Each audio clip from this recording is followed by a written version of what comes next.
আমার জন্য একটা ভালো কাপড় নিয়ে এসো, এক জোড়া ভালো দামি জুতা নিয়ে এসো। তোমার সন্তান মজা চাইলো, তোমার পরিবার তোমার কাছে দামি দামি জিনিস চাইলো, কয় চাইতে দেরি হয় তুমি আনতে দেরি করলা না। আর ওইদিকে তোমার মা তোমার বাবাকে দুর্বল, একটু খবরও নিলা না, একটু খোঁজ খবরও নেও না, একটা বার বলো না মা তোমার কি খাইতে মনে চায় আমার কাছে একটু বলো।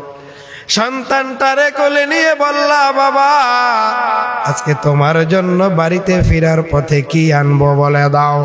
তোমার সন্তান তোমাকে খাবারের আইটেম বলে দেয়, পোশাকের আইটেম বলে দেয়, মজা কি কি আনবা সব তোমাকে বলে দিল। অফিস শেষে বাড়িতে ফেরার পথে সন্তানের আবদার পূরণ করে আনলা। কপাল পরা সন্তান একটা বার মায়ের সামনে গিয়া বলার মতো হিম্মত আজও তোমার হয় নাই। বলেন তো এমন কপাল পরা সন্তান সমাজে আছে না নাই?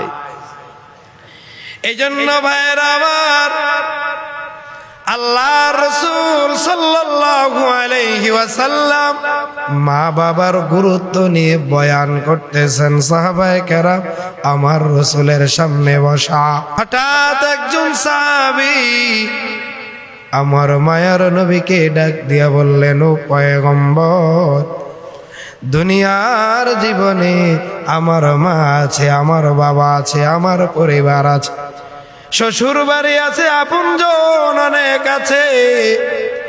নবী গো আপনার কাছে জানতে চাই খেদমতের কাতারে আমি সবার প্রথম কারে রাখব? আমার রহমতের নবী বললেন, উম্মুকা তোমার মায়ের। নবীর সাহাবী বললেন, আলহামদুলিল্লাহ ও পয়গম্বর। এরপরে দ্বিতীয় পজিশনে কার খেদমতের গুরুত্ব?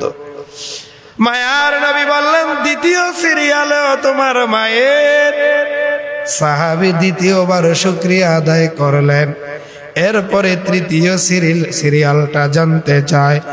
পয়গম্বর প্রথম খেদমতের সিরিয়ালটা মায়ের দিলেন, দ্বিতীয় সিরিয়ালটা মায়ের জন্য দিলেন, এবার তৃতীয় সিরিয়ালে খেদমতে আমি কাকে প্রাধান্য দেব? আমার নবী বললেন, প্রথমবার তোমার মায়ের কথা বললাম, দ্বিতীয়বার তোমার মায়ের কথা বললাম, আমি নবী তৃতীয়বারও তোমার মায়ের খেদমতের গুরুত্বের কথাটা বলে যাই। কারণ কি?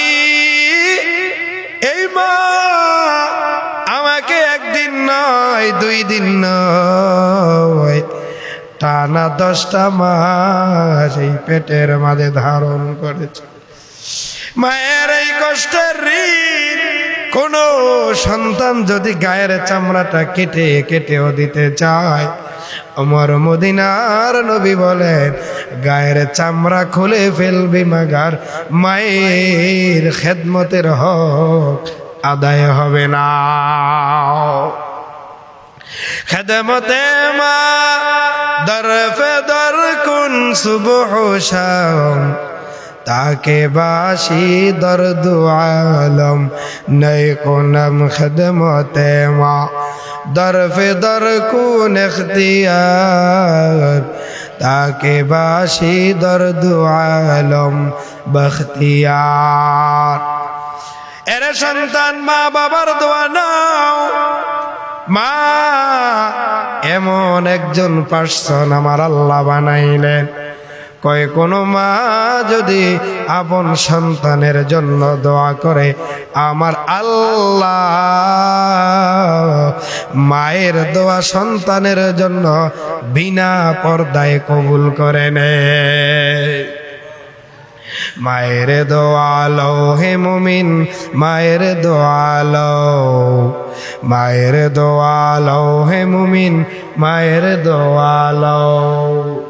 বিপদে পড়বে না তুমি যখন যেথায় যাও, বিপদে পড়বে না তুমি যখন যেথায় যাও। মায়ের দোয়া লও হে মুমিন, মায়ের দোয়া লও। মায়ে যখন দোয়া করে চলে যায় আরশ পরে, কবুল হয়ে সাথে সাথে ফল দেখিতে পাও, কবুল হয়ে সাথে সাথে ফল দেখিতে পাও। মায়ের দোয়া লও হে মুমিন, মায়ের দোয়া লও, মায়ের দোয়া লও হে মুমিন, মায়ের দোয়া লও। নিজে নিজে মনে করো টাকায় আজি হইলাম বড়,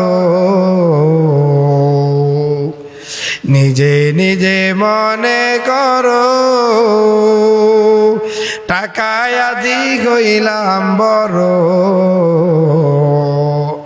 যার কারণে মৃত মুখে বেঈমান হয়ে যাও, যার কারণে মৃত মুখে বেঈমান হয়ে যাও। মায়ের দোয়া লও হে মুমিন, মায়ের দোয়া লও, মায়ের দোয়া লও হে মুমিন, মায়ের দোয়া লও। মায়ের দোয়া আমাদের জন্য বড় দরকার। হাদিসের ময়দানে উল্লেখযোগ্য অবদান রেখেছেন। গোটা দুনিয়ায় আজও যার নামটা মানুষ সম্মানের সাথে নেয়, ইমাম বুখারী রাহমাতুল্লাহি আলাইহি এমন একজন ইমাম ছিলেন হাদিস শাস্ত্রের মাঝে। ইমাম বুখারী দুনিয়ার জমিনে যখন পদার্পণ করলেন, আগমন করার কয়েক বছরের মাথায়, 2-3 বছরের মাথায় ওনার বাবা দুনিয়ার থেকে বিদায় নিয়ে চলে গেল। ইমাম বুখারী বড় এতিম।